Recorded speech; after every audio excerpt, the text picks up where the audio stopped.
समर्थ रामदास स्वामींचे मनाचे श्लोक आणि त्याचा अर्थ. श्लोक 5.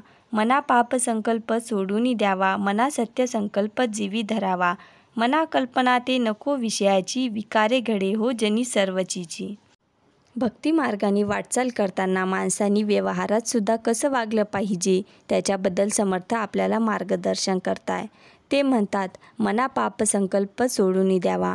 मनामध्ये पाप संकल्प येत नाही असं नाही, किंवा ते येणार नाही असंही नाही, पण समजा आलाच तर तो धरून ठेवू नये, तो पटकन सोडून द्यावा. अहो, पाप संकल्प तर राहू दे, कित्येक लोकांच्या डोक्यामध्ये तर व्यर्थ संकल्प आहेत. आमच्या परिसरामध्ये एक महाराज गृहस्थ असे होते की त्यांनी एक छोटी गाय आणली होती. तिला नुकतीच गोलाकार शिंग तयार झाले होते. त्याच्या डोक्यामध्ये संकल्प काय, तर या पूर्ण जुळलेल्या शिंगामध्ये आपलं डोकं नेमकं कसं घालायचं. मग त्यांनी काय उत्पात केले, तिच्या शिंगाचं माप घेतलं, आपल्या स्वतःच्या डोक्याचं माप घेतलं. सगळे माणसं बाहेर गेल्यावर विद्वान गोठ्यात शिरले. त्यांनी शिंगात डोकं घातलं, ते बसलं अडकून. त्यांनी त्या गायीला मारला दणका की हे इकडून तिकडे तिकडून इकडे हेलपाटे खाताय. शेवटी लोकांनी त्या गायीला पकडलं आणि त्याचं डोकं कसंबसं बाहेर काढलं. सगळे घामाघूम झाले. सगळे माणसं विचारतात, काय हे काका अविचारानं वागणं. काका मोठाले डोळे करून सांगतात अविचाराने, अहो गेले 4 महिने मी विचार करत होतो. आता सांगा, या असल्या विचार करत बसल्याने काही अर्थ आहे का. मुळात आयुष्यामध्ये हे व्यर्थ संकल्प हे टाकणे म्हणजे पाप संकल्प तर टाकलेच पाहिजे. पण असं आहे ना, मन ही गोष्ट अशी आहे की ती रिकामी राहू शकत नाही. काय टाकावं हे सांगतानाच काय घ्यावं हेही पटकन समर्थ सांगतात. तेव्हा आपण सुद्धा नीट विचार केला पाहिजे.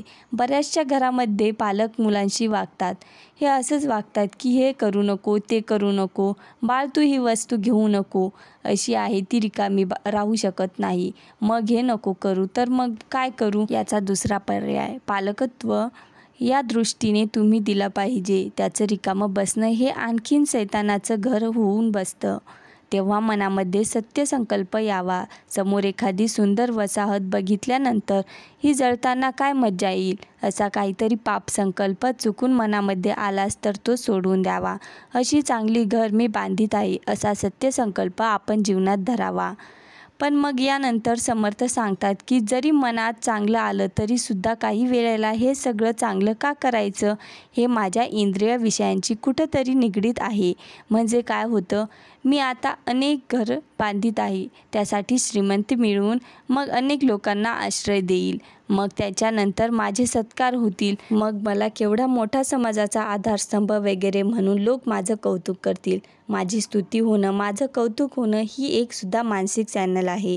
या दृष्टीनं आपल्या मनामध्ये असा काही सत्य संकल्प करून चांगलं करायची इच्छा होत असताना मना कल्पना नको ते विषयाची, हा सत्य संकल्प आपले सत्कार व्हावे, मला सगळ्यांनी मोठं म्हणावं यासाठी करायचा नाही. कारण अशा अहंकाराच्या विकाराने आपला सत्य संकल्प प्रेरित झाला तर त्याची सगळ्या लोकांमध्ये छितू होते. सगळी माणसं म्हणतात दान धर्म हे ठीक आहे, पण देतो दान 5 रुपयाचं आणि जाहिरात करतो 500 रुपयाची, म्हणजे विकारे घडे हो जनी सर्वचीची. आपल्याला आपल्या स्तुतीत सुद्धा विकार जडला की कित्येक सत्य संकल्प असे धुळीला मिळून जातात. म्हणून समर्थांनी या ठिकाणी सत्य संकल्प जीवी धरावा, पण आपल्या स्वतःच्या सुटकारीसाठी किंवा आपल्या स्वतःच्या स्तुतीसाठी ते करू नये. तो विकार आपल्या मनाला येऊ नये, अशी मुख्य सूचना समर्थ आपल्याला या ठिकाणी देत आहे.